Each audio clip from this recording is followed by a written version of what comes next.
আচ্ছা, আমাদের তো পরিচয় অনেক আগে থেকে। অলমোস্ট 5 বছর হয়ে গেছে। আমি যদি তোমার লাইফে না এসে অন্য কেউ আসতো, তার হাতটা এভাবে ধরতে পারতাম?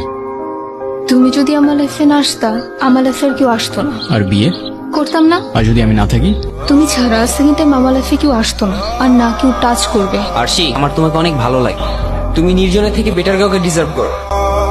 আমরা এখানে 1 ঘন্টা ধরে বসে আছি, আর তুমি ফোনই চালাচ্ছ। তোমাকে তো কেউ মানা করে নাই, তুমিও চালাও।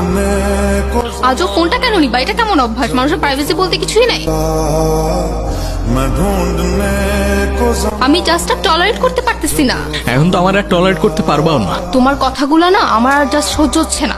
এখন সহ্য করতে পারবা না আরশি।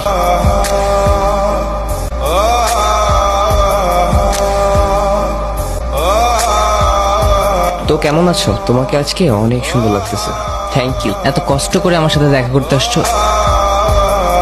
সে নতুন কাউকে পাবে, আবার ভালো থাকবে। তুমি সুইসাইড করে যদি এক্সপেক্ট করো কারো জীবন তোমার জন্য থেমে থাকবে, সে তোমায় নিয়ে পড়ে থাকবে, ইউ আর ফাকিং রং। কারণ এই শহর মিথ্যা, শহরে দেওয়া কথার ইমোশন মিথ্যা, সত্য কোথাও নাই। তাই খুবই বলে, মিথ্যা শহরে ভালোবাসা খুঁজো না ভাই।